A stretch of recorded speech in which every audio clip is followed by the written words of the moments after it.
Hi, Novak.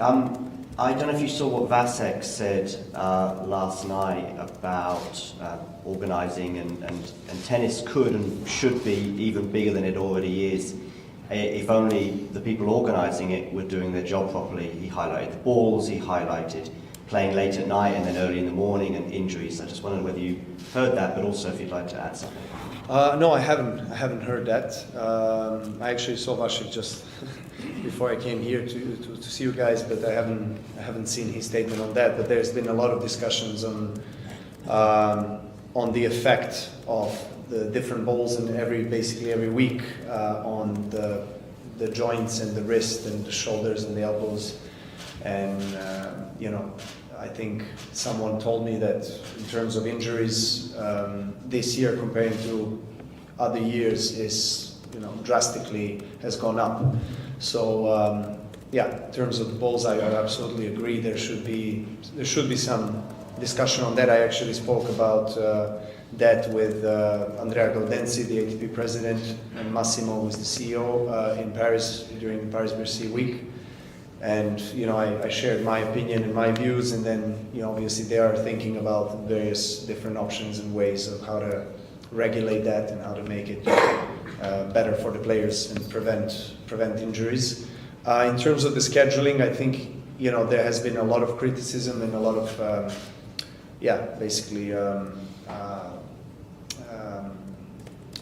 players complaining about it. So I think that should be addressed in a proper way.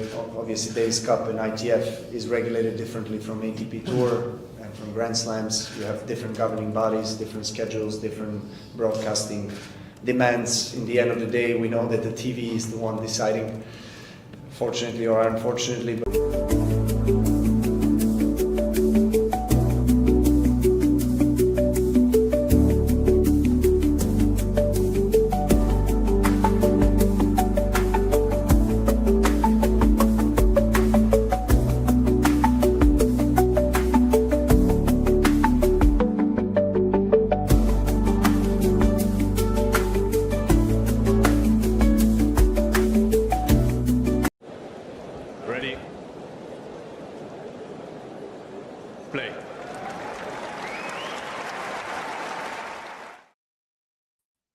Good afternoon, everybody. I had a bit of a croaky start just there. Sorry about that. As I'm still, some of you may know, or some of you may not know, I've been sort of recovering from a bit of a throat infection on my voice, so I'm trying to make sure I get it as back to fighting fit as humanly possible. As of course we are at the start, or we're certainly a long way through. It feels like at this stage, the Monte Carlo Masters, which feels like the proper start to the clay court season, and we've already had two pretty good matches already on. Well, I said pretty good. I wasn't happy with one of the results, as you would probably guess, as a Draper fan. But yeah, he lost this in 3 sets against Dadovic Fokina. Dadovic Fokina, of course, having such great memories of this tournament, and he's continuing to make such great memories getting to the quarterfinals now of the of the Monte Carlo Masters. Good to see Jake you in the chat, and you're happy to see me. Happy to see me here. I'm happy to see you in the chat as well. And of course, I should hopefully be joined by Mario soon. I'm just he's just taking his time just to get to the get into the stream, and then because of course we cannot have Mario without the fact that we're watching, or we've got Lorenzo Musetti, the ATP World number 16 from Italia, against Matteo Berrettini, again also from Italia. So of course with these two we have to have good old Mario here for the for this. How are you doing, Mario? Good. I have to say good. Yesterday was a bit of a messy day for me, but it's fine. Look, I'm actually even more interested in the other match, the one which is about to start on the other court between Medvedev and de Minaur. Okay. So I'd say we have two great matches. We can almost turn this into catching both. I mean, I've just seen on my screen right now, because I've got like another screen. Just seen that Alexei Poprin's just come from literally having to put Rude going from serving for the match to Alexei Poprin winning Kasper had match 7-5. points, I'm pretty sure, because He was watching. It was 3 match points on the Alexei serve, I think it was at one Yeah, stage. on return, indeed, on return. What a huge win for Alexei. I mean, we know Alexei Poprin's good on the clay. He's, of course, won UMAG in the past, and it's a surface he does very well on. But that's a big win as well. A great chance for everybody, because, I mean, it's him against Davidovich Fokina. So it will for sure be a great chance for both players. I think with Davidovich as the favorite, probably, considering his history in Monte Carlo. Also how well he played today, because I think today played very well despite a few ups and downs when it comes to, just stay mentally there to close the match. But honestly, I know you are a little bit disappointed for that, but it was kind of deserved for him, the win, for the way both him and Jack Draper played today. I don't know if you have anything to say about that match. If you were a bit disappointed on everything, it was a tough match, even on paper, I have to say. It was, but still, I mean, probably the serve and a few other things have let Draper down today. Yeah, I mean, Draper just, I mean, the body showed up, but the game didn't. I mean, that's basically the summing up I can think of for that entire match. As you're pointing out, first serve percentage well below 50%. I mean, if you're not going to get your first serves in enough, you're not going to be you're not going to be competitive. And I think the fact that, well, he was competitive at least in the end, Draper, and it just shows the fighter within, that he was able to at least make that as close as it ended up being, because most other players, that match would have been a quite comfortable win for Davidovich Fokina. So it's a disappointment. I would have liked Draper to have won. And I felt as though, certainly looking at the stats, that it was there for him in the third set to try and get that win, but he just didn't hold enough, and made too many unforced errors, gave too much away to Davidovich Fokina, and Foki was very emotional at the end, and it's a tournament he's done really well at. Jack will have plenty of other tournaments that he'll do very, very well at the end in this season. It'd be interesting to see if he takes a last minute A+ wildcard into either Munich or Barcelona. But yeah, never mind that one. I was disappointed he pulled out the doubles afterwards, but still can't fault Foki. You love the guy here.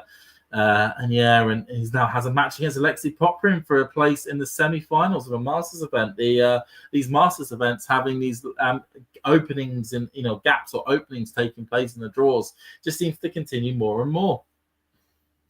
Well, it's already the third actually quarterfinal for him in Monte Carlo. So out of 5 participations for Davidovich Fokina. So great history there. For him. And well, I have to say that Musetti has also good history in Monte Carlo. A few great wins in the past year, one with Djokovic, but a few others as well. This is his 4th consecutive round of 16 match in Monte Carlo. Not so much luck in the past for Berrettini here, but who knows? Probably he's even the slight favorite today, even though I gotta say that it wouldn't surprise me to see Musetti winning as well. Yeah, it's I was really impressed with that response that Musetti had in the previous round against Lehechka.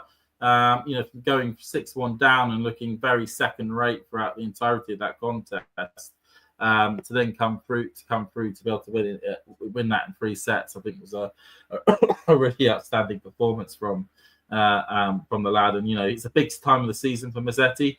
He banks a lot of points on the clay season, just like Matteo. Really, they both bank a lot of points in the clay season, and getting to the third round, potentially looking at a quarter final here, will do very well for the lad. Yeah, I gotta say that Musetti had also, started a year where an injury prevented him to try to enjoy the Golden Swing in South America. Then he came back doing, I would say, pretty well right from the start, because he had the positive tournament in Indian Wells, I think. where he also reached the round of 16. So well, now a good hold from lot 30. Mario has attended. No, unfortunately, I don't have a yacht, and I didn't attend this tournament. It's close to Italy, but it's actually very far from home. So it's not really Yeah, a tournament I consider close to myself. because it's quite close on the train line, isn't it? To northern Italy, like those people based in like Turin and Milan potentially. Yes, exactly. It's basically the Liguria region, Genoa, these places. Turin, Torino is very close from where they do the ATP finals. Yeah, if you live in southern Italy, but even if you live in Rome, it's not that far, meaning that in, let's say, 5 hours drive, you can go there. And Yeah, but I from where I remember, live, it's quite I remember. yeah, go. As I said, I remember a really funny story. I think it was from 23, where Holger Rune was in a final of a challenger in San Sanremo, Marino. exactly. I think Sanremo. on the San Marino on the. I'm sorry, so sorry, Mario, the pronunciation. But he won that challenge. He won that challenge on a Saturday morning, and then had to drive for like 2 hours just to get to Monaco to then play in the afternoon his first round of qualifying for the tournament. And he just about did it. He got there in time and actually qualified for the tournament, which I thought was a really cool little story from that time period. Yeah, exactly. But basically, Sanremo is one of the last Italian towns before the border. So it's those places are very close. Here, how have we started? I would say, nothing really to say, meaning that both players are kind of, let's say, getting used to the match and to the situation. Still a couple of good rallies, but of course, we are expecting, for a match to really to improve as time goes on. Yeah, as it just gone 30-all. I mean, a good cross-court exchange there between both Berrettini and Musetti. I can see that Jake's in a fun comment saying that has Mario attended, or do you have a small yacht already docked in the harbour in Monte Carlo? Are you a regular visitor? But just to go on to another question, I see that let's get a shot of the base gym. It's like Denis Shapovalov is actually still there. Has either of you attended the tournament before? So I have attended the tournament. I attended the tournament, funny enough, a couple of days ago. I saw.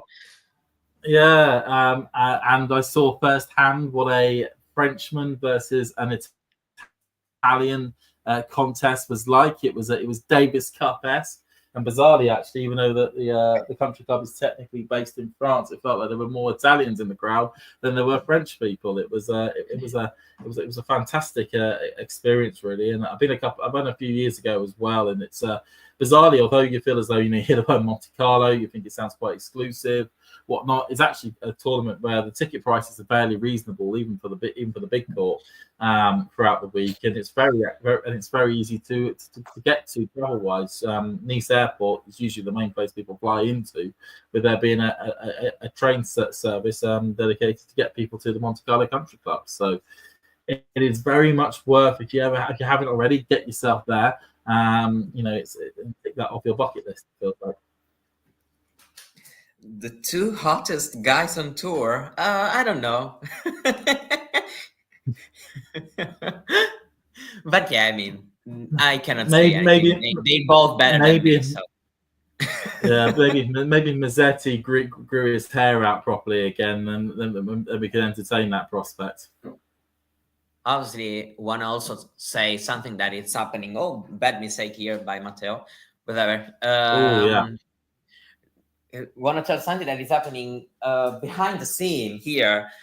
So, as you may know, I have a very annoying dog. No, it's very cute. But as every time I start doing a watch along, that's the moment where he wants to start playing. And so basically, I'm also playing tennis. a different kind of It's like- tennis, but still. I want you are not about to give me any attention whatsoever, and you're giving that screen all the attention. I'm going to ruin that as much as I can.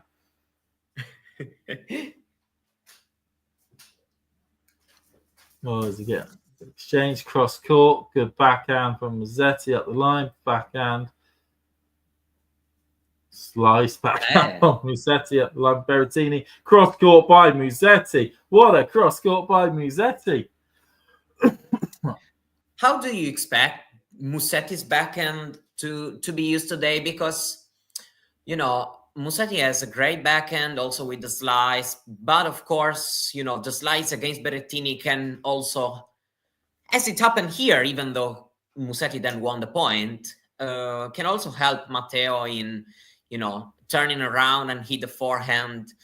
So how do you expect Musetti to use his backhand today? Well, he just got clobbed on the head, which is quite funny.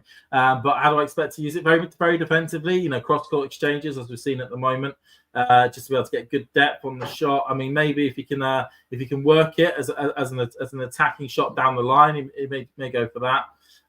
But you know, it's kind of fortunate the guy he's facing also potentially has some problems with his backhand, as Musetti goes an early break up here. Also has potentially some problems with his backhand, where he's not necessarily going to get, you know, exploited as much as he would do against other opponents. So I think he'll be okay. I think it will mainly used from a defensive standpoint to go cross court exchanges with him taking it down the line where possible. Yeah, I actually think the forehand would even be more of a thermometer of Lorenzo's game today, like it happened, for example, in this last few points, meaning that, of course, we know that even though Berrettini has a great slice, probably the backhand exchanges can favor Lorenzo a little bit, especially on this surface, probably even more because of just how well Musetti can handle the surface, and not that Berrettini cannot do it, but probably, you know, it's how much he will avoid to suffer Berrettini's pressing on the forehand and be able to just keep Matteo in you know, let's say in a defensive position. So try to move him also, like he did here with this drop shot, even though then he lost the point. But yeah, just of course not make Matteo hit in comfortable positions, because then we know that Berrettini, especially on this surface when the ball bounces really high, can really be dangerous.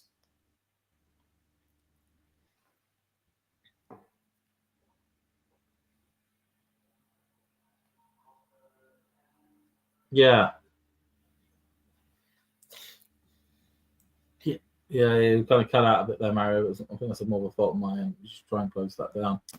See if that at least tries to improve. My win predictions. My predictions. Matthew saying Ruud, Deminor, Rublev. Yeah, Ruud surprised me as well. Say that again for me. Matthew said his predictions were Davidovich, Ruud, Deminor, Rublev. Mm-hmm. I mean, that Rublev result. Let's just touch on that a minute. I mean, I think I'd go with Deminor as well. Yeah, that result from. Can you hear me okay, Mario? Oh, yeah.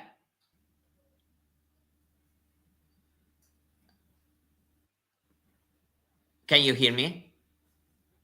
No. I can hear you. Can you hear me okay? Yes, I can hear you. You can hear me. Can you hear me? Okay, good. No. Yeah. Okay. I just cut off a bit. Yeah, I can hear you. I just cut off a bit there.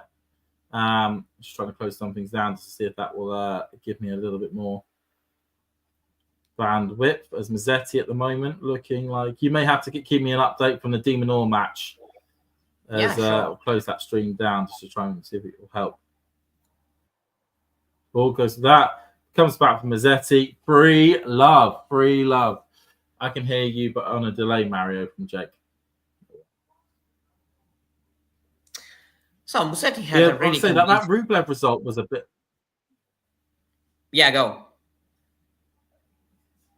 I don't know why we Yeah, don't that hear Rublev it. result was there is certainly a delay. There is a delay. Yeah, that's true. But I want to. He can he but on a delay. Okay, but is it is it me? I don't know if in the comments they can help me. Okay, so Oh, it's not Matthew me. Hughes. Okay. We'll get to the problem. We'll get to the problem in the end. Curtis King saying, I think the Demonor match goes over 2.5 hours. I think there could be a length of time on that one. Certainly between those two, there'll be a lot of long rallies. Certainly on the slow clay court. Over 2.5. What is 2.5? Hours or third set? You Hours. mean? I don't know. It's possible, even though I would say I'm a bit, let's say, scared for Daniil in terms of physicality.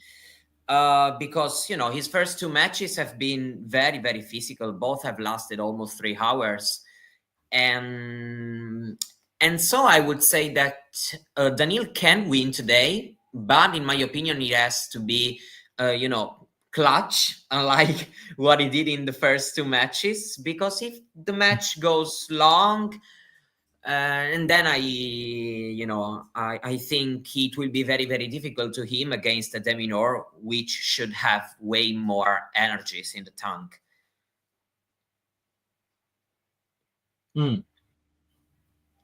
Just admiring there Musetti's return position, which is so far back. I only saw his head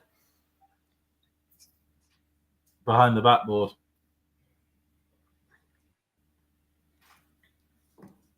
Yeah, Musetti has this way of course, playing, especially on the surface. He likes to take all the time possible to unleash his shots. I don't know if it's always the right way, but still, considering his clay court results, we cannot really say too much. He had very good results so far.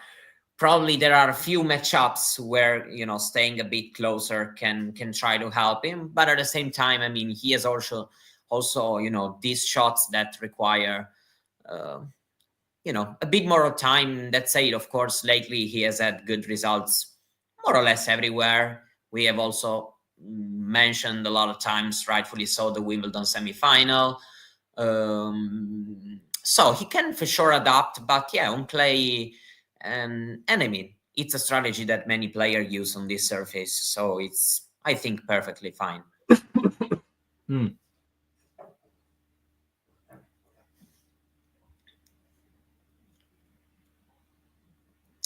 Especially because with Berrettini, he against a potential kick serve, and then of course if he can take a little bit more time to let the ball to hit in a more comfortable position, and then of course it would be better for him. Well, indeed. Also seeing a good backhand exchange.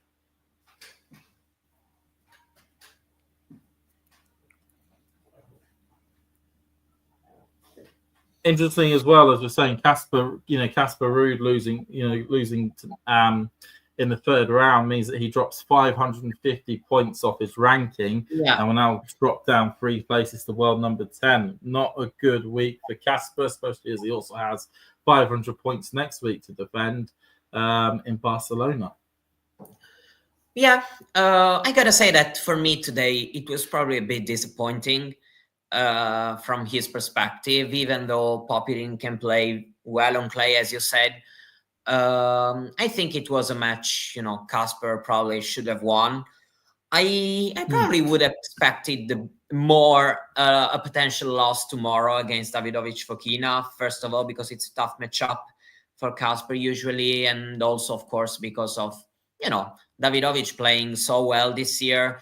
Anyway, Popyrin, was having kind of a poor season, and not top 20 wins before Monte Carlo, and in Monte Carlo he beat 3 in a row to reach the quarterfinals. So great win from him perspective, especially considering that the match was almost lost today. When Casper got a break, and I was not really expecting him to actually to not even make it to the tiebreak. So incredible effort from him. I've seen a lot of the match. He's been really able to hang on the forehand side with Casper, and we know that on the surface it's never easy to do it. So great for him. We'll see how we'll do in the next matches of this clay season. Yeah, I mean, the interesting thing, of course, for Casper is that because he hasn't really picked up that many points throughout the year on other surfaces, he's got a lot of points to defend this during the clay season. So he didn't defend the 90 points last week, which he picked up in Estoril and any of those tournaments there. And then, of course, like you say, he's dropped. He's only picked up 100 points out the 650 he picked up for the Monte Carlo Masters last year. He's got, of course, 500 points that are coming off next week in Barcelona. 100 points coming off in Madrid. Only 10 points in Rome, so chance there to pick up some points. But then 250. Yeah, this is where I remember and that then he 800 points in Roland Garros. In that Madrid-Rome part of the clay season, he didn't do exceptionally well. So that can be for sure, a month where he can try to catch more points than he did last year. Just disappointing because this has been historically one of his best Masters tournaments. So, but clay season is long, and I think we have in the end to judge kind of the clay season as a whole. At least until Madrid, a couple of Masters 1000 events, and yeah, we'll see what it happens. Mm-hmm. So you're not overly worried at this stage?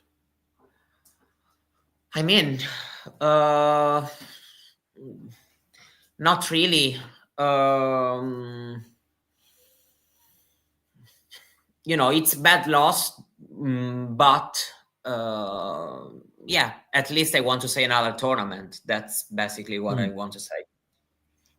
De Minaur has already break points. Does he already? I don't know if it will be important in this match, honestly. Between Medvedev and De Minaur, they aren't exactly the two players who hold serve more comfortable on tour, and especially I've seen Medvedev in these first two matches in Monte Carlo. He's been broken many times. He's also broke the opponent many times. So we'll see.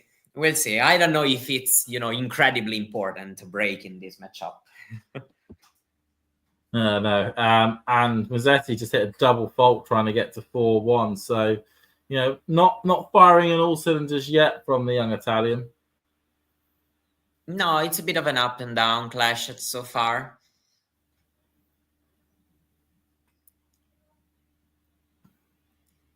So it's have you?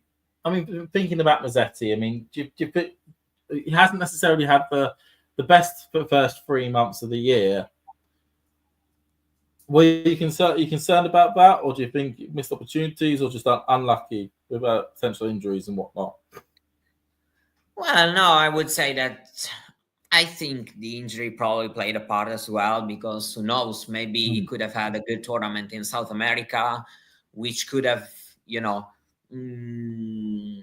given a different perspective to the start of the season from him. And yeah, it will also depend on today. Probably it won't be a bad loss if he loses today, but if he wins, it's Masters 1000 quarterfinal. I would say that he can, tell himself to be on the right track. So we'll see. today's match, I think that it can be very, very important for him because, being back at the quarterfinal of a Masters tournament, let's say it will be the first, let's say, heavy result of the season for him. And it can be a great confidence boost also for the rest of the season, because Berrettini is someone who is playing very well lately. So, getting a win potentially would be great for him. And Deminor has got a break meanwhile. And you got the break. so Good to see you in the he's chat. one- By the way, good to see you in the chat, Super Dave.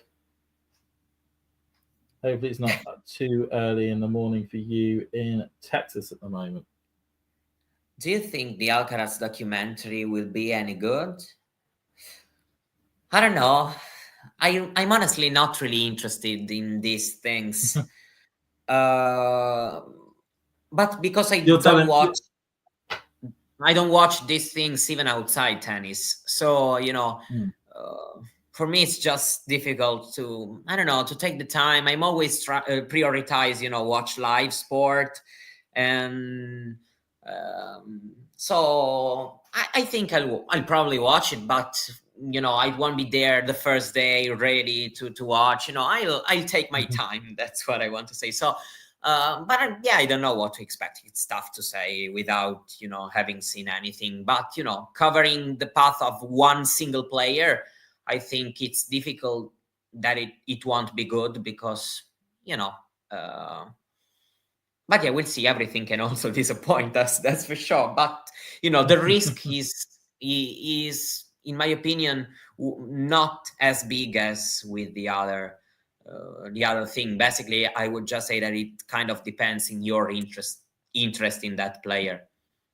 Yeah, I mean, Breakpoint was seen as such a missed opportunity certainly with some of the storylines they tried to tell and the way in which they structured it and produced it, that you didn't really actually show tennis off to its greatest degree. And there've been such successes with the Drive to Survive, which was the F1 version, which kind of started off this desire to have Netflix series, docu-series on your sport. And then I think Full Swing as well, the golf version, got some really good reviews and whatnot, and people really enjoyed that.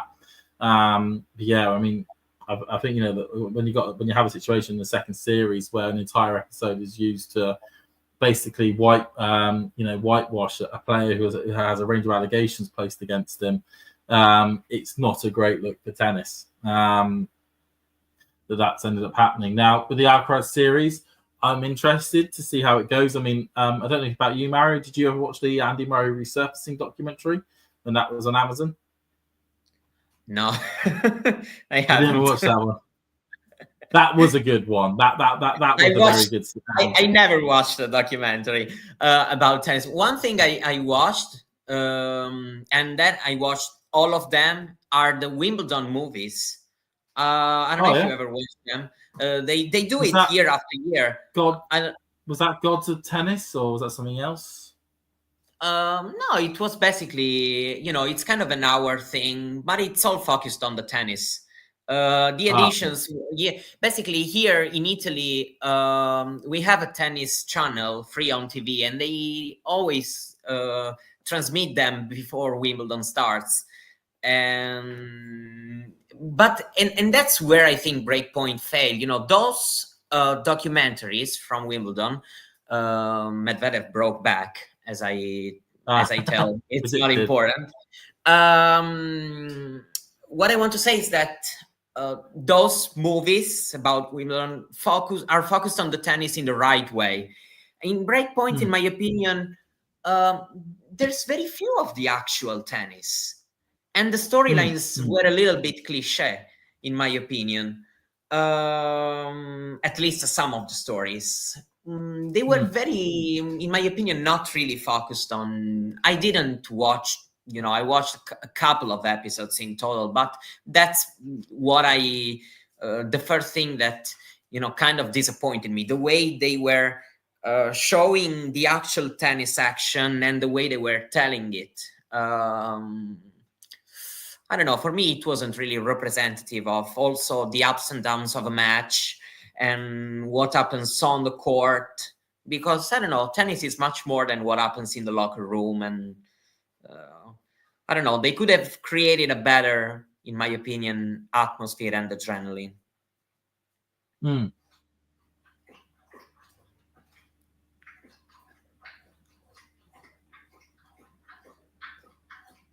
So backhand or into the net. I mean, one of the things which see what people are saying. Super Dave, you are interested in the Alcaraz doc just to get more insight into how he rolls. It will be biased, obviously, but it'll be something to watch. I hate the lack of actual tennis in break point. It was disappointing. I do agree with you there. Matthew saying yes, the Wimbledon one was very good. McEnroe, Cash, Connors, Everett. Yeah, I think we were referring to one I think that aired on BBC in the UK last year, which was called God to Tennis, which looked at some of those big rivalries throughout the year. You're going for 30 seconds, no worries. Matthew, think Demonor will do it in 2. Medvedev has run his course over Kachanov and Muller. They were 2 big, very long matches that he had last night. But yeah, I mean, it's very interesting to try and find a tennis documentary that works, and we've all got sort of certain sports ones that we enjoy. I mean, I remember a McEnroe one, which I think didn't concentrate too much on the tennis, which was also a bit of a disappointment. That came out that was on sort of Sky in the UK for a while. Going cross-court exchanges. Forehand, slight drop shot there by Lorenzo, but a poor backhand attempt there by Musetti just gives by Berrettini just gives Musetti 15 love. He's looking good to hold on at the moment. Becker one was decent. Yeah, that was a good one actually. It gave a bit, an insight into the personal life of Boris Becker, and a lot more than what people would, what people know about really. So I agree, Matthew. That Becker one was an all right one, and then all the marriages that he had and the different places he was living, and some of the bits of the didn't necessarily touch too much, but certainly onto the financial situations that that Boris got himself embroiled into.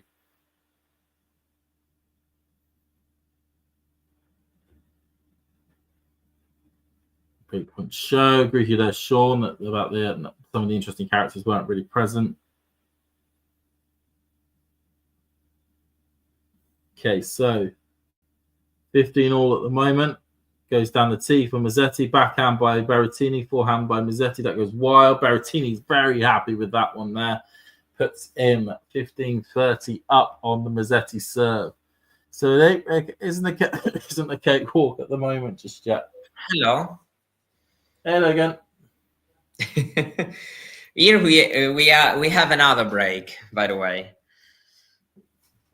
What, in the Demonor match? Yes, exactly. So Demonor is up a break once again.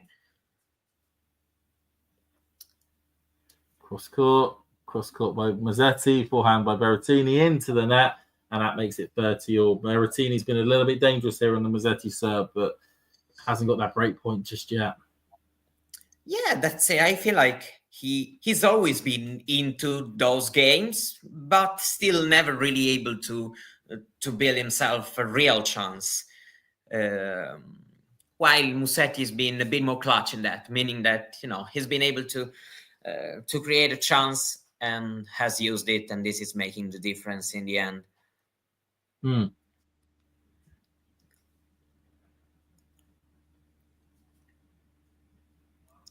Do you think Musetti can, Musetti is very close actually to his best ranking. He's 16th in the world. Do you think with some, I don't know, even slight adjustment, and he can look at something a bit more? Yes, I think he can hit through the ball more on his forehand side. Make that more of a weapon. Commiserations about Jack James. Thanks, Ozan. I think he could hit. I think he could hit for his forehand more, and make that much more of a weapon than it currently is. He can go passive at times with it, which he adds a good amount of shape to the ball, which helps it on clay courts and on grass courts. But the majority of the season spent on hard courts. You need to have a game that can hit through those surfaces and be a real danger and really impose your game on your opponent. And I don't think he does that as much as he should be doing. But he's now 5-2 up, which is good for him. 5-2 meanwhile. So I'm trying to have a look at the live ranking to see if he can actually try to hit the best ranking this week, because he is 15th and he will be 14th with a win today, which would be a mean, career high. Yeah, which would be, of course, it's not confirmed because there's Tsitsipas, Dimitrov's still alive in this. But he's one of the not be impossible. Yeah, I mean, he's one of the. I mean, if anyone remembers the top 10 prediction show that we did at the in December, him, Musetti, Draper, and Feast are the ones I've got big money on breaking the top 10 and being in the top 10 this year. So I'm really hoping for a decent one for Musetti. Otherwise, I'm going to look like a bit of a mug.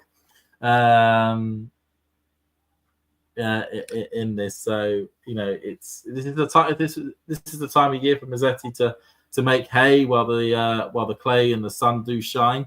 But we're just waiting to see, but I'm hoping that we get to see that this season, that Musetti does kick on. Hey Ghost, good to see you in the chat. We've got all the favourites in. We've got Jake, we've got Ghost, we've got Super Dave, Ozan. All we need is Nurvan, and I think we've got the whole trio. What do you think makes ADF play really well in Monte Carlo? The views, I don't know. I don't think he has anything to see outside the tennis court when he plays. But I would just say that players build a good bond and good memory with some places that makes them feeling confident. And this year, it actually doesn't surprise anybody that he's doing well here, given that he's already done well in many places in this season so far. He's 10th in the race. So, but yeah, I would just say that there are players who feel comfortable in coming back to places where they have played well in the past. And so maybe just that. Then of course I think a big factor is the fact that this is probably one of these slowest clay courts on the tour, and it's very hard for players to be able to hit through the court. I mean, the one against Jack had a couple of occasions in that match where he was able to hit through the ball and then rush Dadovic Fokina, but there are, once we get to quicker surfaces, players can rush Dadovic Fokina a lot more, and that's where you get a lot more mistakes coming out of him. And we didn't see that today, and we don't see that in Monte Carlo, where he has a lot more time on the ball and a lot more time to develop the shots as he wants to. Monte Carlo is being very Monte Carlo sort of Alcaraz doing. It's such a way tournament. Yeah, that's true. Even though it has never really been weird when it comes to who has won it, given that basically as soon as the Nadal dominance has finished, we have had somebody who has won 3 times in the last 4 years. So yeah, it's it's weird when it comes maybe to some quarterfinal lineups and everything.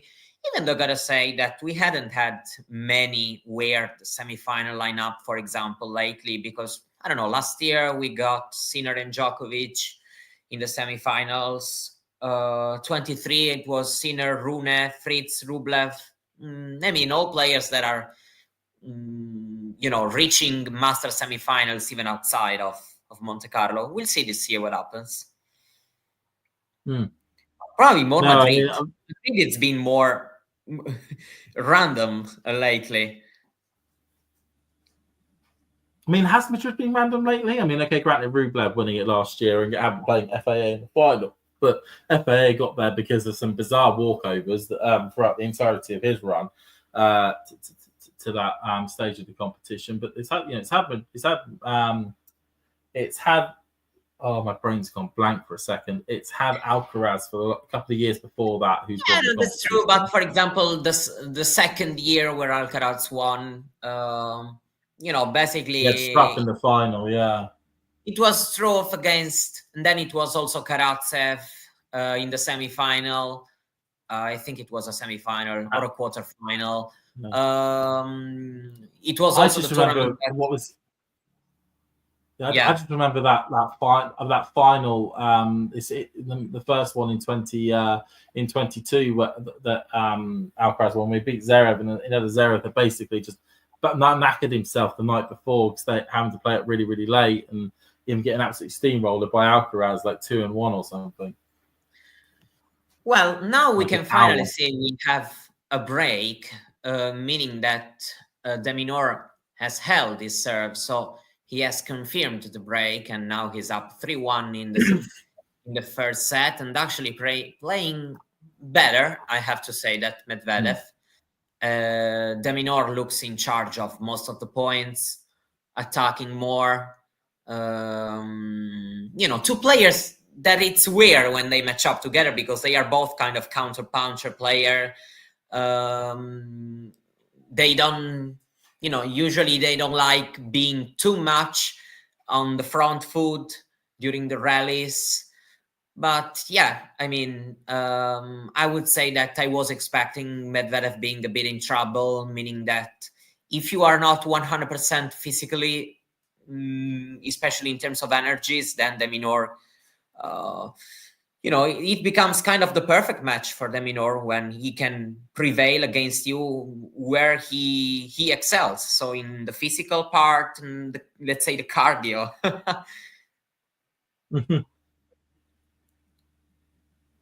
That's cool. Got 15 at the moment. So at the moment, Musetti is looking to serve for the first set.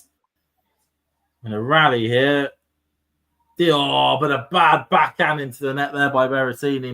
Takes Musetti to 30-15 on his serve. While here, Medvedev doesn't want to hold serve, apparently. De Minaur is up love 40 in this fifth game. So it's been a very tough start for Medvedev. But yeah, I mean, Musetti having set points there. Yeah, really, he's not going well for Medvedev at the moment. Yeah, Musetti here with 2 set points to take the first set in 40. It looks like 41, 42 minutes.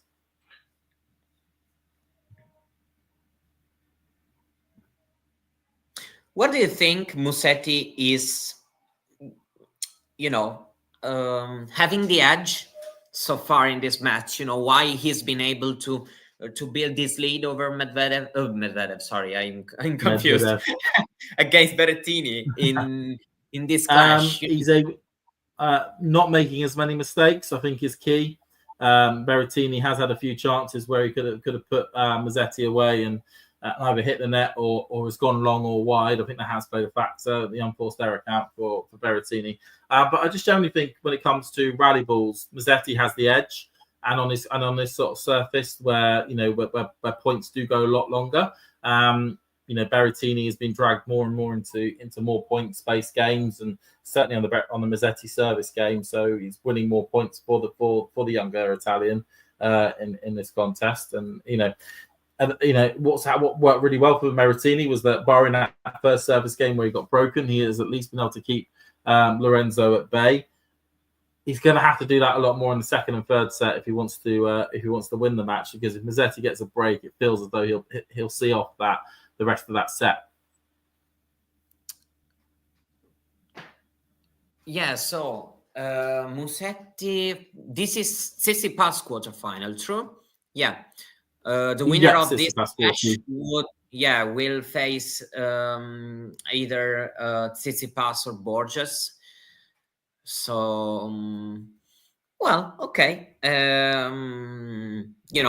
Tsitsipas, of course, his history in Monte Carlo speaks for himself. So he's kind of the favorite against almost anybody in this tournament. But yeah, everybody has a chance as well, of course. He's not unbeatable.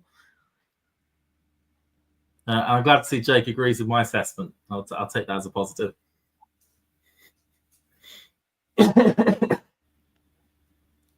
Well, of course, Stefano is still in it. Yeah, it's Steph here looking to go for an unprecedented fourth Monte Carlo title. Rafa's the king of Monte Carlo, but certainly Steph is trying to make himself a prince and scam himself another 1,000 points. Well, yeah, it's looking like the two favorites in the respective sides of the draw are Tsitsipas and Alcaraz. Yeah. I mean, given the fact that I know that Alcaraz has only played, hasn't necessarily played top players yet. No offense to Cerundolo and Altmaier, but do you see him now as favourite to win the title? Because everyone came into this competition a little bit worried about his level, but he has come through the first two, especially matches. He's the favourite for sure. But yeah, it's not an easy quarterfinal. So we'll see tomorrow.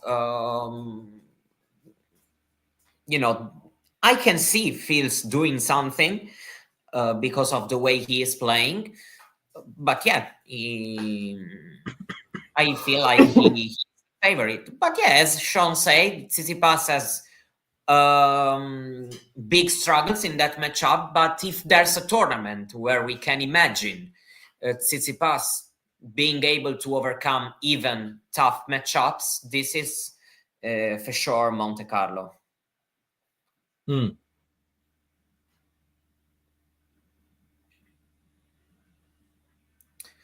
For the love, this is an a contest so far,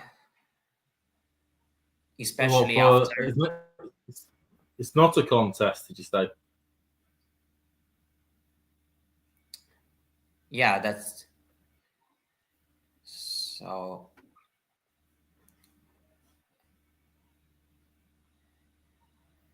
We're currently Berrettini serving first. It's love 15 at the moment. Backhand by Lorenzo, cross court by Matteo. Oh, good slice long.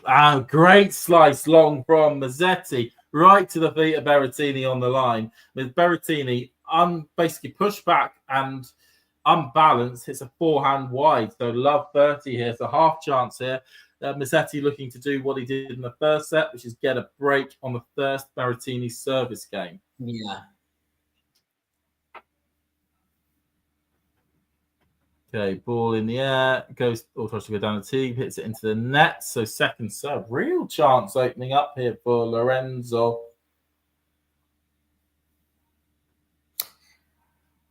Yeah, so Musetti actually forehand into the net. Love 40. Free break point chances here for Lorenzo.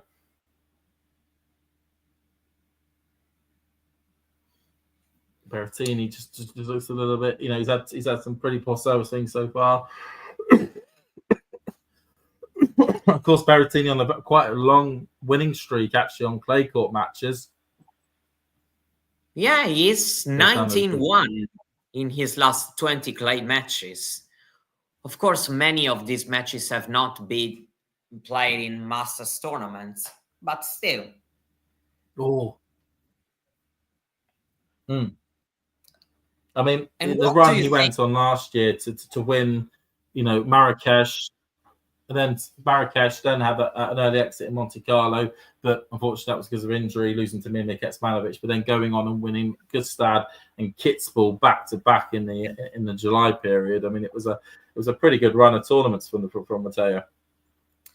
But talking about, Musetti is another player who has still sort of, let's say, more passive way of playing the game, a bit like Zverev. Why do you think Musetti is troubling Berrettini more than Zverev? Just because of the actual level, or there's something in particular you are noticing, that troubles Berrettini more? I think Musetti's playing with more shape. That's quite apparent. And it is getting Berrettini off balance more and more. Yeah. Playing with good depth on the ball as well. That's also noticeable. Certainly how Musetti managed to get to how he managed to win the first 3 points here, was just getting Berrettini off balance. But then, of course, Berrettini's kind of helped him out here with a lot of second serves, just like for this point here. Forehand by Berrettini, forehand by Lorenzo, forehand by Matteo, backhand by Lorenzo, forehand by Berrettini, pushed off balance, cross court, backhand by Berrettini, out it goes. And there we go. Lorenzo Musetti was able to turn that point around, hit a really deep ball, deep to the feet of Berrettini, get him off balance, neutralize the point, take control, and gets the mistake out of Matteo. So Lorenzo, a set and a break up. So looking strong, looking good. I mean, he's had some battles already this tournament, against Boo, and then against Boo, and then up against what was it? Lechka. Lechka, that was it. Lechka yesterday, but seriously looking impressive. First placement. Interestingly enough, you can probably guess, Lorenzo is solely going to that Matteo backhand, 82% out wide on the ad side, and then on the juice side going down the tee. I mean, that is, yikes. That is a yikes as a points thing.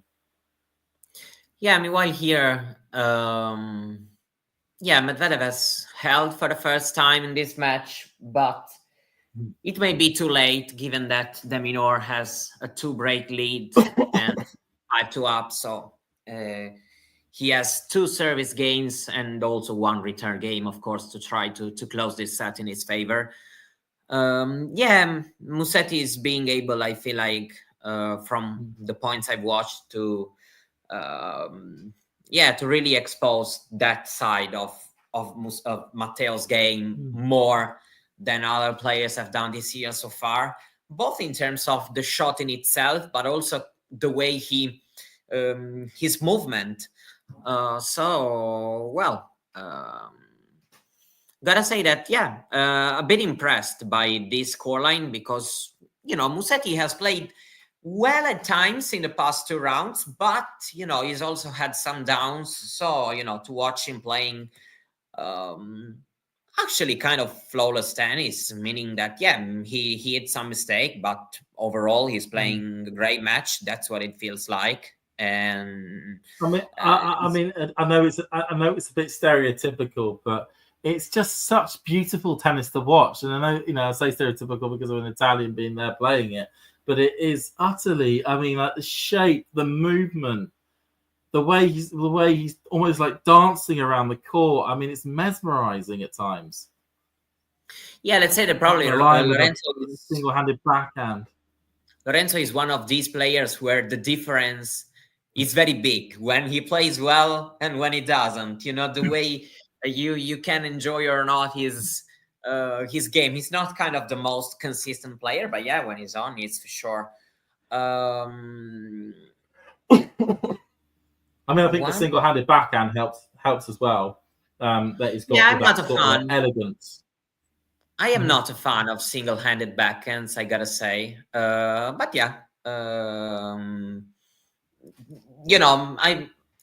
I generally like backhands who are more, changing direction while taking the ball early. For example, I was watching Davidovic's backhand, and I really like it to watch. Today I feel like, especially for the first set and a half, he was playing at an unbelievable level from that side of the court. Musetti is, of course, great in doing that with that movement he has. For sure, a great technique, meaning, of course, effectiveness, but especially, just the way you watch and it seems harmonic.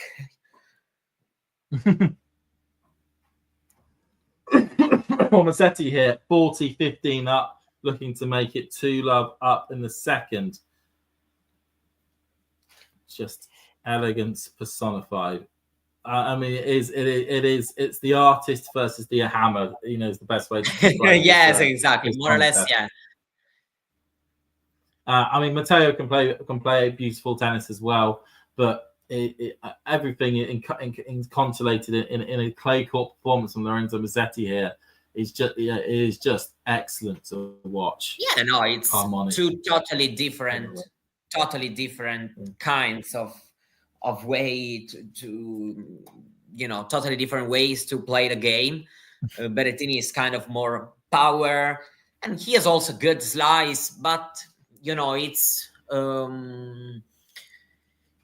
you can perceive, in my opinion, that it's a bit more to try to protect his backhand side, while Musetti has a bit more variety on that side on the court, meaning that he can choose. Sorry, Matt. Sorry, Mario. It's just it was another great one there. Musetti with the shape on a backhand right onto the service line. So yeah, right onto the baseline of Matteo. Matteo off balance again. Just a terrible forehand long. It's just getting wrapped up here, Matteo. Good backhand again. Backhand cross court up the line from Lorenzo. Cross court by Matteo. Out it goes. It is a Musetti masterclass at the moment. Yeah, let's say that we are watching two matches that are not as close as probably we could have expected. I'll tell you what, Mario, if you want to watch your little counter punch grind fest, whatever gritty nasty thing that is here, I'm happy with the poetry I'm seeing in front of me. Yeah. Love 40 there. Tell us if Lorenzo breaks again. Yeah, back forehand from Lorenzo, forehand by Matteo into the net. 3 break points for Musetti to go 3-love up if he gets this. Matteo Berrettini does not know what to do. He does not know what to do. Oh, this is the reason I love watching Musetti. It is personified in his match so much. Yeah, but you chose the right day. I did choose the right day. He played terrible the other day.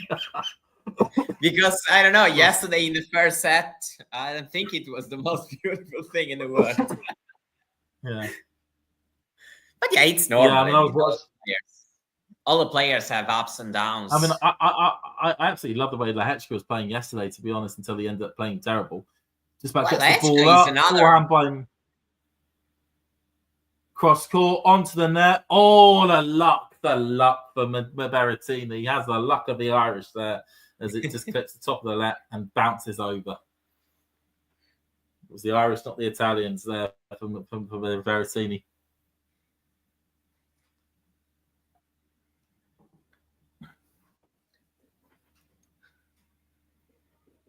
Okay, so second breakpoint chance goes down the tee from Matteo, gets it back from Musetti, straight onto the baseline, neutralizes it, cross court by Matteo, backhand by Lorenzo, down the tee, forehand by, Matteo's doing his best here and did really well in that point to be the main aggressor, really kept Musetti. Basically, I couldn't see him because he was that far back behind the baseline. So currently, that's 2 out of the 3 breakpoint chances gone. You do feel like there could be a bit of a momentum shift if Musetti doesn't get this over the line. You get given opportunity against somebody's biggest server. Sorry, I know that, but I've just seen a fantastic lob by Deminor. Unbelievable. It really reminded me of a certain Andy Murray. Ah, good old Andy. God, Andy. What happened there? That kind of that was a great serve from Berrettini out wide there. Musetti couldn't get anything onto it, so we're back to juice. This can be a very important game. Of course, if Musetti, of course, wins this game, it becomes very, very difficult to imagine Matteo coming back in it. But if Matteo somehow manages to stay here and fight and win this game, and then, of course, Musetti can feel the pressure. Yeah, I mean, Musetti is prone to lapses in concentration. Saying that, Matteo just hit a terrible forehand out wide to give Musetti another break point. It's a bit similar to that 1-3 game in the second set of the Draper-Davidovich match, It's a point where things are looking very tough for you, but if you somehow manage to hold, then you know that the other player can have a little deep or feel the tension, and so, you know, conceding you an opportunity. Oh, another good serve. Yeah, another good serve out wide there from Berrettini. He's clearly on the ad side, targeting that section, as Musetti unable to get any real connection onto it, and it's a wayward forehand up the line. I don't want to distract you from your adoration of Musetti, James, but will you be watching the Lyon game later, mate? I don't know. if we start winning, maybe. If we start winning, maybe. If not, I'll just stick to the darts. That will be my that will be my plan later on. The thing is, I know that for United, that's our only chance of actually doing anything this season is in the Europa League.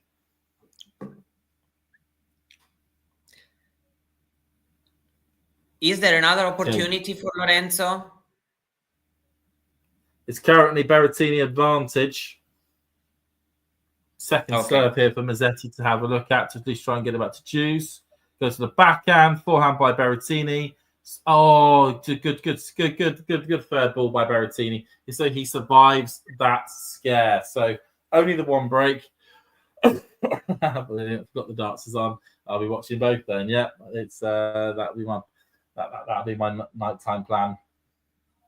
That's if the tennis doesn't go on too long as well. We've still of course got the what is it? It's Dimitrov again. Who's Dimitrov playing again later on this evening? Dimitrov against Tabilo. Tabilo, that's it. And that's on De France. And then on Ragné-Toir, it is Tsitsipas versus Nuno Borges. Yeah, I gotta say that Dimitrov is favorite, but still it's a more interesting match than a Dimitrov-Djokovic matchup that it has really bored me, honestly, meaning that it's really one-sided. I mean, considering Djokovic in Monte Carlo, you know, Dimitrov could have had a look. But still, we'll see if Tabilo will be able to play at a good level or not.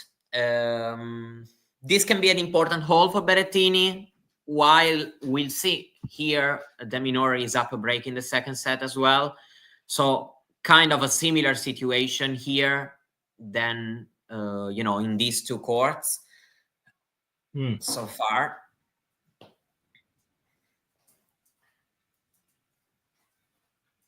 My dog is begging me. Oh.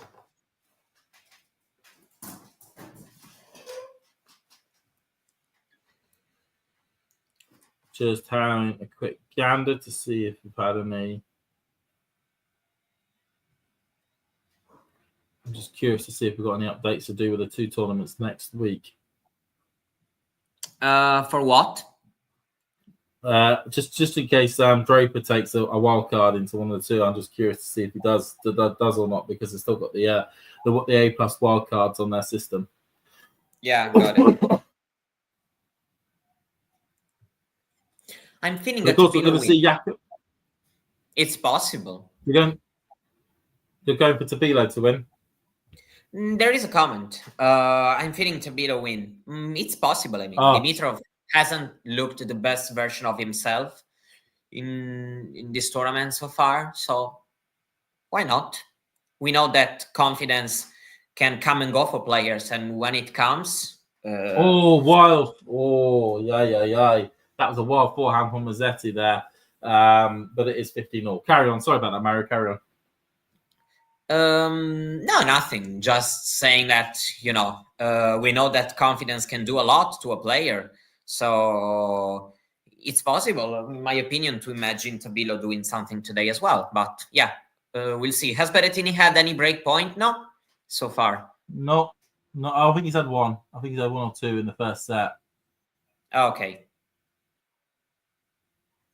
At the moment, we've got a rally ball exchange. Oh, Lorenzo's just dancing around here. Goes cross court, sliced up the air by Berrettini, and it goes long. I mean, it's Lorenzo all over. Lorenzo.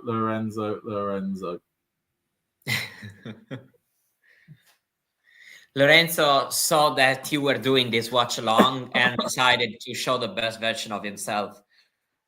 He knows that I've got my backing on him. I've got my backing on him this year, and he's like, I've got to rock up for James there.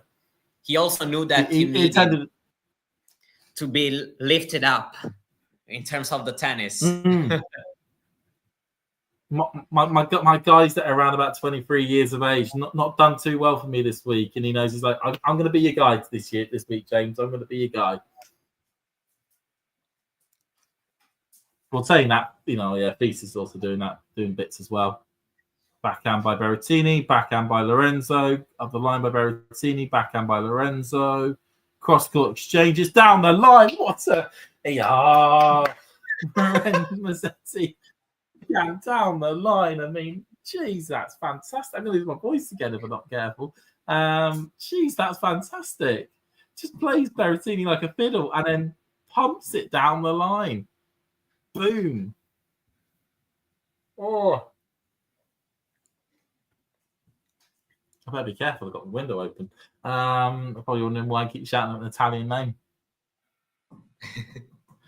40-15 Musetti here to get to 3-1.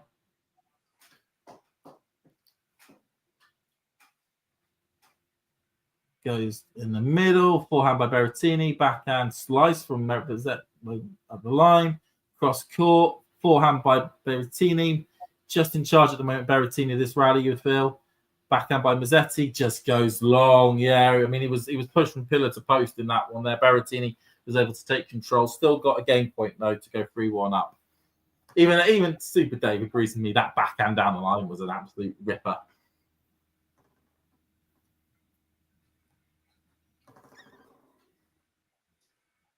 You see an hour and 3 minutes on the clock. Sun's just getting a little low in the sky at the moment now. Probably starting to affect some of the players' vision. Backhand by Matteo. Cross court by Lorenzo. He sells him a dummy going cross court with that forehand. Oh, yeah, brilliant from Lorenzo. Musetti again. Brilliant Musetti from him again. Feels like having, all the time in the world to, and not just because of Berrettini, but also because he's been very much able to be active on his feet and to do the right choices. And even this last point, because now I switched a little bit. I'm trying to do a little bit of everything. And it feels like he's in great shape, and I actually would be interested to, if he wins, to see what he does next, because this is a good level. It is. I see as well that Demonor took in the first set 6-2 and a 1-1 in the second. Who has the better slice backhand? Musetti, Dimitrov, Evans. Someone else.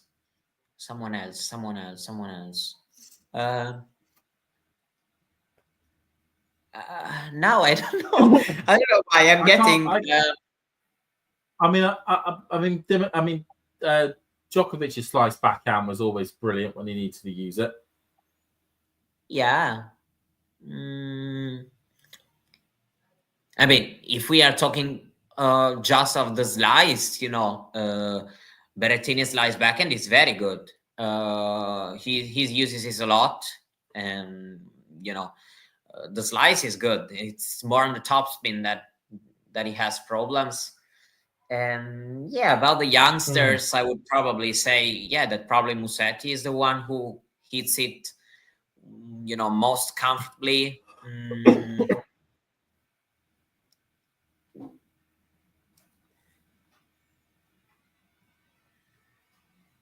No, I tend to agree with you on that one. This is looking like a comfortable hold for Berrettini.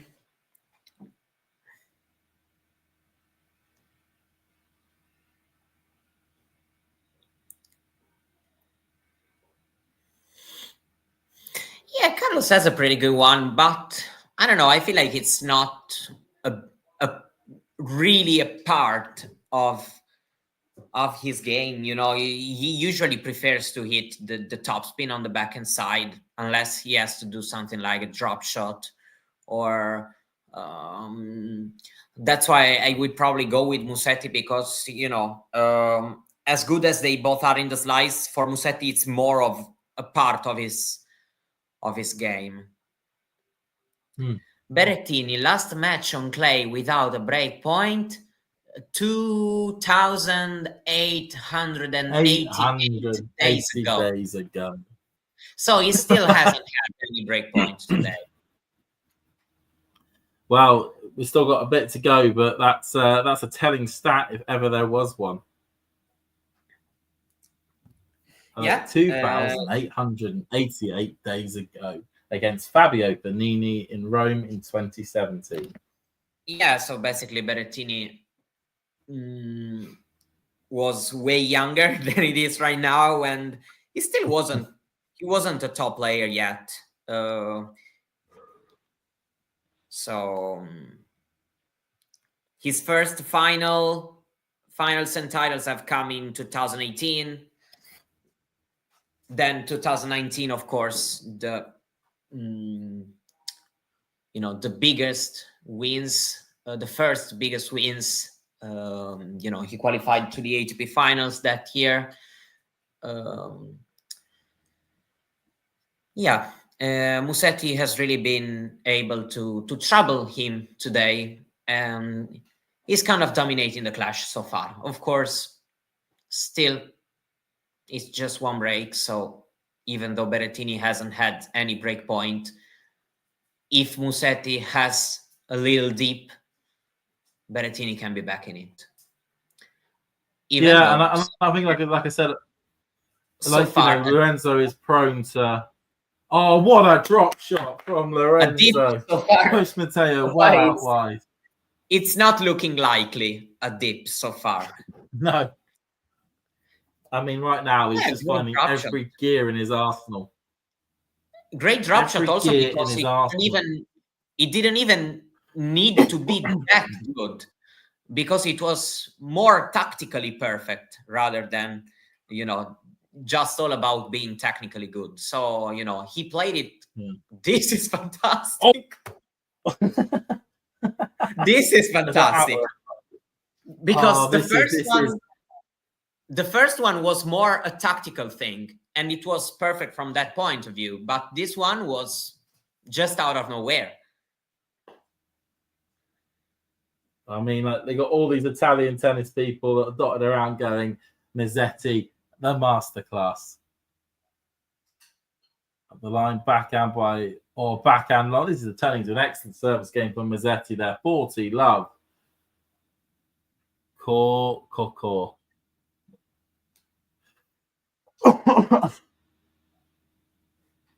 Apologies again, everyone, if you hear me cough a lot. My voice is still recovering. Okay, tries to go out wide, just goes long.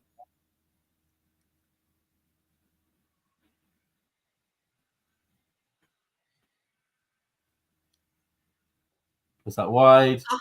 Attempt to go down the line. Great backhand from Berrettini down the line. Yeah, there was I read a bit of frustration in this backhand return.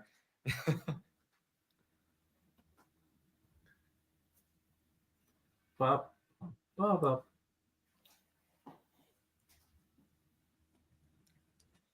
Musetti, ball in the air, goes down the tee, backhand by Berrettini, cross court, exchange taking place.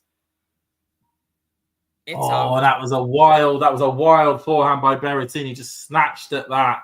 And that gives Lorenzo is now 2 games away from booking his place in the quarterfinals of the Monte Carlo Masters for I think this is second time. Second time. Yeah, I think it was it a couple of years ago where he got to the quarters. Yeah, in 23, the year where he beat Djokovic and then he lost to Sinner. Yeah, and there's physios by the side of the court. I suspect this is for Berrettini.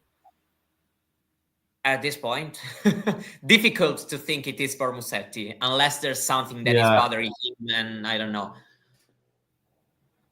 I mean, at the moment, Berrettini's just making sure he's obviously got a bit of clarity in his mind because he's just finding first serves at this stage.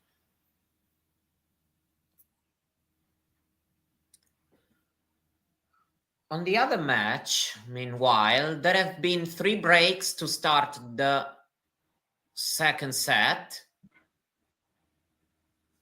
Oh, poor. Oh, that drop just about works. Oh, nearly gets over from Lorenzo, but it is 30 love to Berrettini at the moment. So 3 breaks to start the second set, but now de Minaur has a game point to get a hold, and so try to really build a lead in this set as well, after having been able to win the first as well pretty comfortably.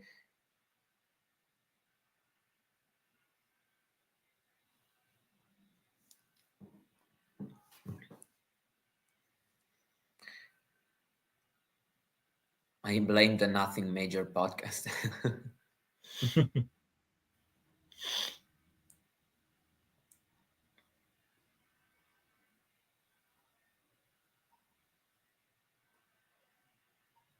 Yeah, but it's now, I see 3-1 to de Minaur. Yeah, de Minaur, he's playing great match. Medvedev really not. So basically, this explains the difference we've got in this scoreline. As for now, 30 all in the Musetti match. He's just won the last 2 points to level it on the Berrettini serve. Carry on with Mario. Sorry about that. No, just saying that, there's basically a big difference in shape as well. I would say, how differently how different the physical condition is as well. Medvedev doesn't really seem as brilliant as ever. And while, of course, de Minaur is in, just in his normal version, being able to hit very well positioned almost every shot and to move his feet pretty quickly.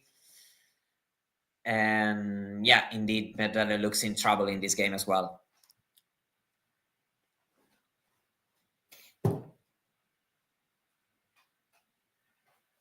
Yeah, I mean, de Minaur, might be weaker on clay. What did he do? Tell us. I mean, it was just the conductor in that point. Playing Berrettini like a fiddle. It was mesmerizing, really. So Super Dave saying, I thought that the Aussies might be weaker on the clay, but they're having a good tournament so far. I think what we noticed with de Minaur actually is that he's kind of woken up how to play on the clay courts the last couple of years. Yeah, that's what I was saying. Last year he had a pretty solid clay season. He was a quarterfinalist at the French Open. Of course, he reached the quarterfinal at all the Grand Slams in the last 52 weeks. He was in the quarterfinal here as well last year. So it would be the second year in a row for him. Yeah, and also, Popperin is very good on the clay courts. It's actually a surface he's very good on. So it's not a surprise that he's doing well. By the way, Musetti has a break point here and a second serve that he's going to be looking at. He's jumping around, down goes up the tee, forehand by Lorenzo, forehand by Berrettini, forehand by Lorenzo, down the line by Berrettini, backhand by Lorenzo, backhand by Berrettini, up the line by Lorenzo, forehand by Berrettini. Slice forehand just to try and neutralize the point, slicing the backhand. Up the line, just to the feet. Oh, goes out as well. But it was just out from Berrettini, by Musetti, just out by Berrettini. So it's Musetti, sorry. So that is juice. It looked like that could have gone to Musetti there, getting in that double break. Hopefully you caught any of that, Mario. I think I saw things flash off. Not fair.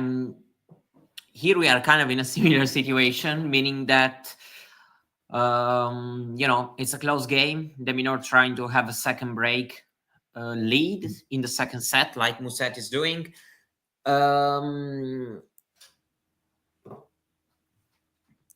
Yeah, but yeah, let's say so far Lorenzo is kind of the star of the moment.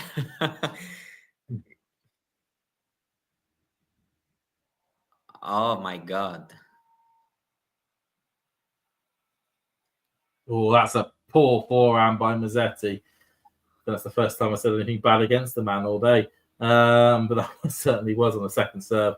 Matteo Berrettini here, advantage to at least keep it to one break.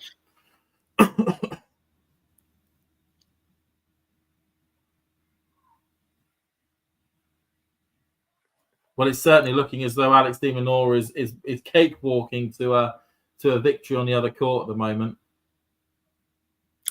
Yeah, it really seems the most likely scenario, and actually it might be over really, really quickly here. 6-2, 4-1 for de Minaur. Medvedev really has never entered this match. So today. Oh, poor drop shot from Berrettini takes it to deuce.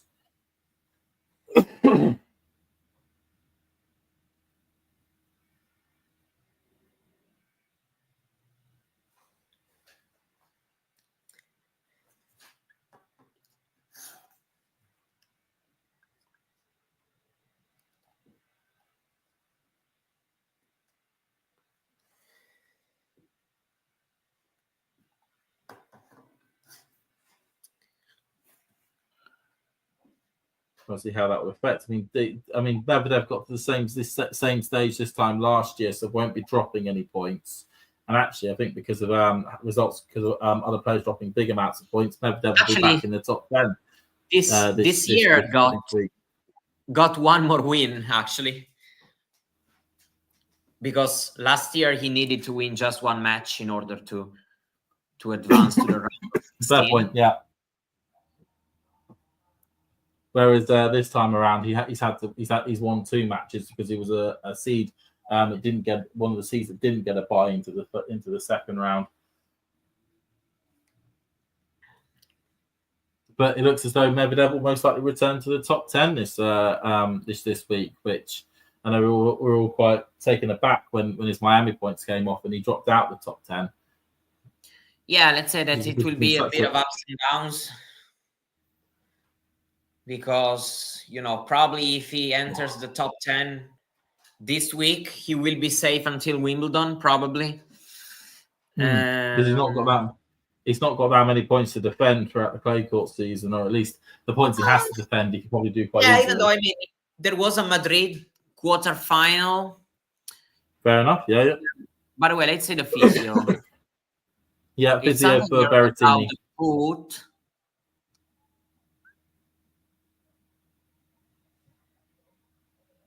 Top of the foot, just getting looked at. Taking off his ankle straps. He's got very heavy duty ankle straps, Berrettini.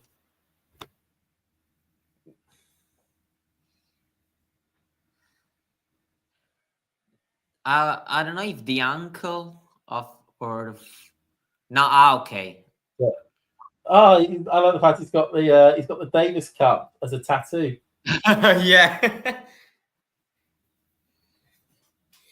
Yeah, I mean, that's the point. If Matteo manages to stay there, just one breakdown, we'll see. Of course, now time is ticking, because Musetti still only needs to hold twice. But yeah, I mean, of course, now it will be, of course, the moment where pressure arises for Lorenzo, and we'll see if he handles it well or not. In the first 2 matches this tournament, let's say that he has been able to play well, both when he was close to losing and when he was close to winning as well. So we'll see.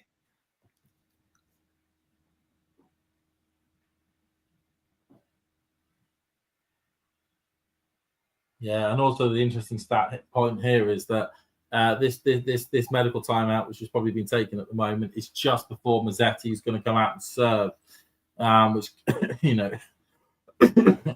can sometimes throw players from their rhythm.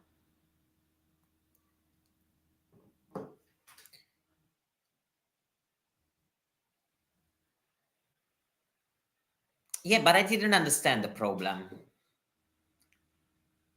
If he has, yeah, probably blisters, because I didn't really understood. But that's what I may think. Probably is a blister issue, or probably that strap is bothering him. No, I don't think so, because he's not, leaving it.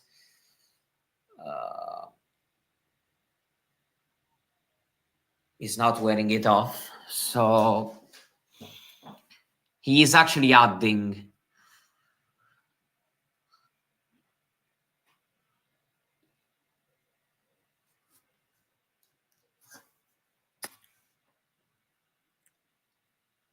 We're now just waiting to see the how the blister treatment's going to get. There are how's players. it look?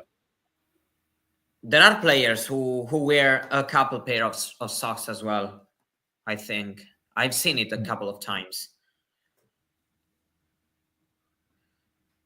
So sorry, what were you asking me? Saying how is the Demon All match going? Talk us through that whilst we're waiting for this timeout to finish. Medvedev got a break back, but of course it's still 4-2 in de Minaur's favor. So for me, I would be surprised not to see Tsitsipas in the final. I gotta be honest. You're now set on Tsitsi being in that final. I actually won't be shocked if Fizz does something tomorrow. But yeah, I think I can predict that Tsitsipas Alcaraz final at this point of the tournament. That is looking like the most likely scenario, in my opinion. But then, of course, we'll see what happens. Do you know what I'm going to go for? Probably going to get this is probably going to age very well. I'm going to say Musetti Alcaraz final. Musetti Fizz final. Musetti Fizz, that would be look, it would be an amazing final, actually, especially considering how the crowd would be involved as well. Oh yeah. So it would really be a good final, that's for sure. De Minaur is a possibility. Why not? Probably just the Tsitsipas matchup on clay. Probably it's still tough for him. But yeah, I mean, he's getting better and better on this surface. So, but yeah, a France-Italy final would really be nice, I gotta say. Imagine that, La Marseillaise and the what's the Italian national anthem called? What? What's the Italian national anthem called? National anthem. Yeah, the national anthem of Italy. I have to sing the national anthem. No, what's it called? What's it called? What's it called? Inno. I say inno. I don't have a way to say. Oh my god, you're taking me on the spot. Does it have a name? Yeah, for sure. But oh god, what's the name? Because I know that the French one's La Marseillaise. Because we usually say in Italy the name of the person who composed it. So I'm like, we say inno, which is anthem, and I say Mameli, and Mameli is the composer. As for the name, I don't know. Probably Canto degli Italiani. Italians. Canto. So I have Canto degli Italiani and the La Marseillaise. Research, by the way, because it's weird that I don't know the name. Yeah, Canto degli Italiani. Yeah. Unfortunately, there won't be any "God Save the Queen" ringing out on our final stage, which will be a shame. But that'd be pretty. God Save the Queen, God Save the King. Sorry. Yes, indeed. Many don't have a name. Yeah, indeed. Italians anthem actually Yeah, we call it, I don't even know if there's a real name. Yeah, indeed. Medvedev here looking completely lost at a changeover. De Minaur will serve for the match. What happened to the Draper is winning the French Open train? Well, we just got to adjust something. Or maybe Davidovich is winning the French Open. Who knows? You'll see, it'll be Sinner, and then the entirety of the tennis world will go into an absolute uproar.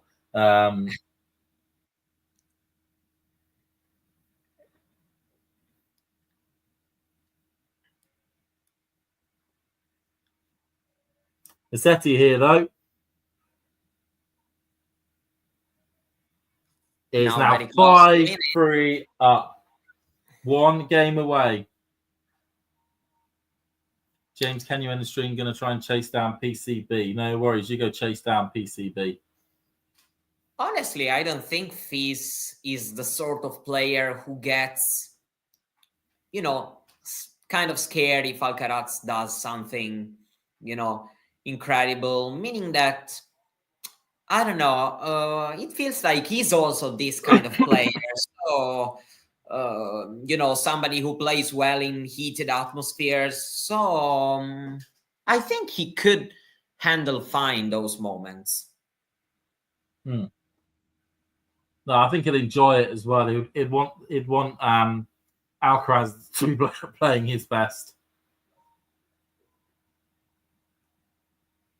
Good backhand, forehand cross court, slice onto the baseline, cross court again, another slice comes forward from Berrettini, attempts to go down line, goes for the drop shot. Oh no, why did he go back? Goes for the top. Oh, and just about gets over with a lob. I don't know why he went back to him. It was a perfect down the line for Musetti, and he kind of went back to Medvedev. Back to Berrettini. Speaking of which, has De Minaur won yet? Yeah, he has just won 2-2. 2-2. De Minaur into the quarters. Daniel Medvedev, the suspect runs continue.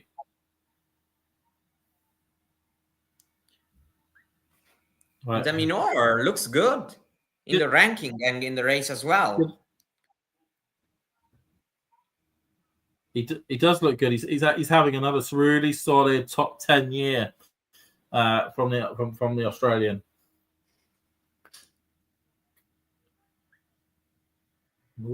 Good to the line, goes off backhand by Berrettini into the net, makes it 30-15.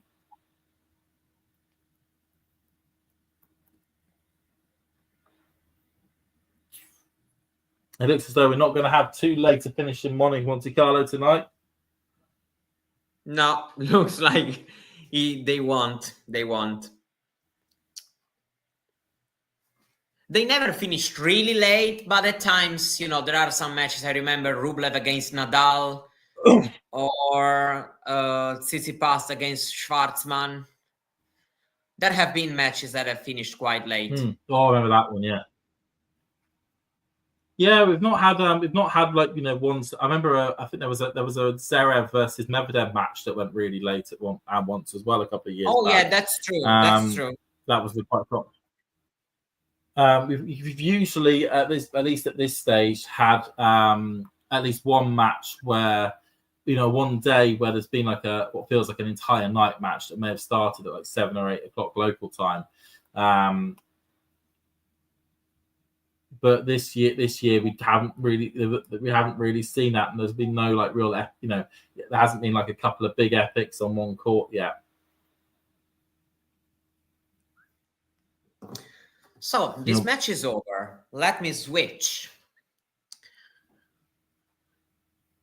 Berrettini Musetti. Let's see how this ends. If it will end, now, or we have to wait. Well, we currently it's currently juice on the Berrettini service on the Berrettini serve, 5-3 to Musetti at the moment. Musetti wants to get it all done on the Berrettini serve.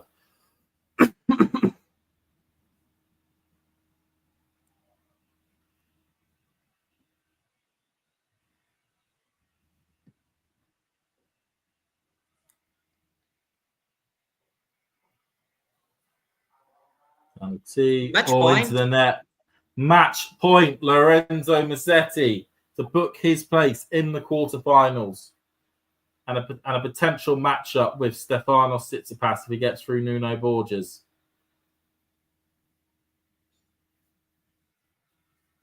Okay, so let's track this point.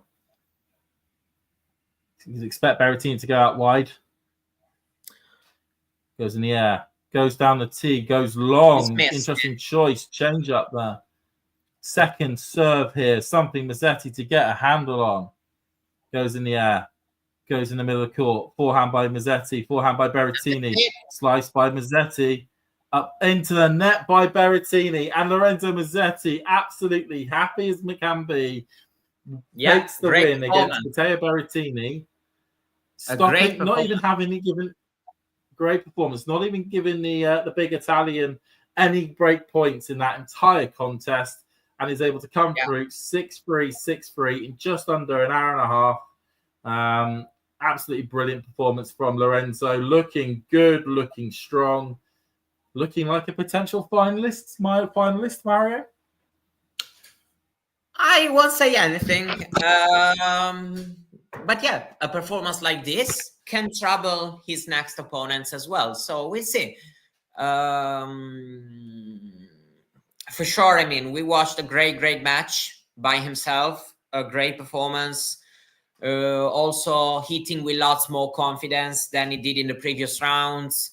So, I don't know, probably that comeback against Lechka also did good things to his confidence, and I feel like this performance should get him up even more. So, welcome back, Musetti on clay. That's what I have to say. It's, we know that he's very tough on this surface. Second career quarterfinal in Monte Carlo, so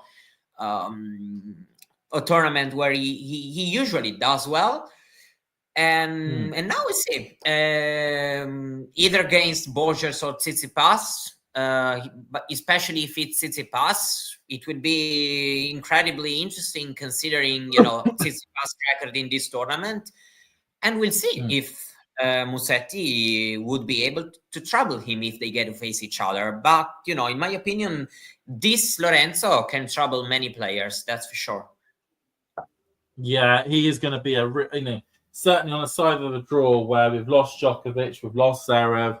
We've the land of opportunity. That there is a finalist spot from this side of the draw open for any one of the players that are competing on that section. And yeah, I mean, Lorenzo, like I said, like I pointed out today, the forehand was excellent, the backhand was excellent, serve placement was absolutely solid throughout the entirety of that match. The best performance we've seen from him all week. The best performance I think we could say we've seen from him all year. When it comes to what he's doing and kind of showing that we're back on the natural surfaces, and this is the time that he comes alive, and he goes and tries to pick up the points and pick up maybe the titles after that. So yeah, it's very, very strong performance from Lorenzo. Shame for Berrettini. Coming off the back of such a great win against Zverev yesterday. 2 days ago. Sorry, 2 days ago, riding really high in that match from that match as well. But a bit like the Djokovic match, where in Doha, where he was able to get that big top 10 win, when he then plays somebody else who's ranked maybe in the teens, who is an up and comer. It just doesn't click. Doesn't click for the guy, and he's still able to take away a lot of points from here. Pick up 100 points, help his ranking. I think now Matteo should be, if I'm not mistaken, should be seeded or in the seeded category going into Madrid and Rome. He is currently he's 32 at the moment. Okay, so he's on the cusp. Okay, maybe not necessarily just yet, but he may be seeded for Madrid and Rome. Something you'd like to be so he can get a fight into the second round. But yeah, it's just been a great performance. Thank you for joining me, Mario, for this. We'll wrap it up here. Just to remind everyone, I'll just make sure everyone sees that on the banner. We will have a preview show going over some of the results that have happened today. and looking forward to the quarterfinals tomorrow of this third Masters event of the year at around about 7:45 UK time. So if you're in Central Europe, that'll be around about 8:45 time. So please do come along, join in, have a put your comments on how you feel and whatnot in that live stream if you can. That'd be fantastic, and all that good stuff there. So thank you, everybody. Thank you, guys. As I just go and get my outro, and goodbye. If you enjoyed this video, make sure you hit that like button. Don't forget to subscribe and click that notification bell so you don't miss out on all things tennis.